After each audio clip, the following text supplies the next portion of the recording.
What's up, you guys? Been a while, almost 8 years. But for this video, gonna keep it short and simple with a little review of this beauty right here, the Legator G7FOD. But before we get started, I made a little demo using this guitar that I hope you enjoy.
Boy, wasn't that swell. As I said, 8 years, I don't know what I'm doing. Unfortunately, this is not the original review video I had planned. Originally, I had the idea of doing a full unboxing and review, but I suck at planning. I do, however, have my first reaction to taking this guitar out of the case once I got it. Oh, that's my mischievous laugh. Oh. Yes, indeed, that is my mischievous laugh. Regardless, you're here for this. And as I said in the beginning, this is the Legator G7FOD. It is their Overdrive series. This model is the Ghost 7-string fan frets. And if you're unsure why it's called Ghost, it's headless. I hate myself. We're working with 24 stainless steel medium jumbo frets. We have a nice roasted maple fretboard as well as neck in a one-piece bolt-on design. A nice little battery compartment, 4-year battery that leads into the set of Fishman Florence modern pickups. We have a 3-way blade and one master volume knob with push-pull design for the different voicings. And to finish off, we have a nice mahogany body with a California Buckeye burl top.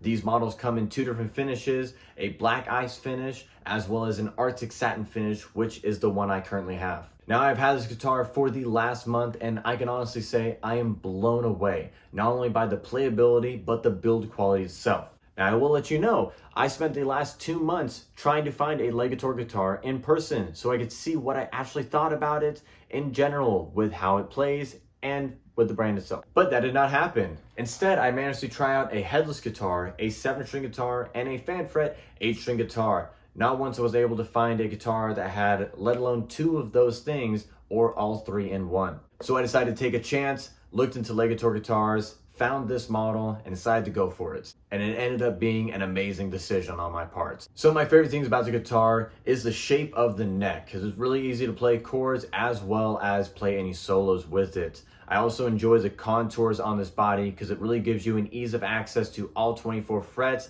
and it is very nice with how I sit the guitar on my lap as well as standing to play.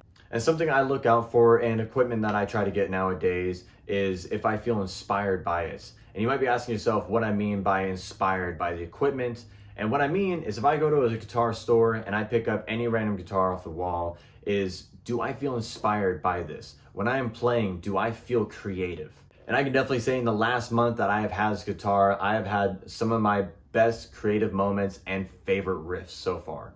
Now, as amazing as the guitar is, it doesn't mean it doesn't come with its downsides. I will disclose, though, these downsides are more personal and do not affect the playability at all. It really depends person to person. The main one I found is that the locking nut for the strings is not flush with the top of the neck. And what I mean by that is the strings stick out just a little bit unless you have very flat string cutters that you can get right against it. And really the most they might stick out is 1 millimeter or less. Nothing that affects playability and nothing that is really noticeable unless you look directly at it. Like I said, it's just a personal thing for me. And the only other downside, I could find with this guitar was a mixture that was both a pro and a con. And it's the fact that the tuning pegs are very, very stiff. Now the pro with that is how I sit the guitar on my lap, the tuning pegs rest against my other leg, but no matter how much I move it, this thing stays in tune and it does not get changed or altered. But that is also where the slight downside comes in, because when you're trying to tune the guitar, it is very easy to overtune or detune because these tuning pegs are so stiff.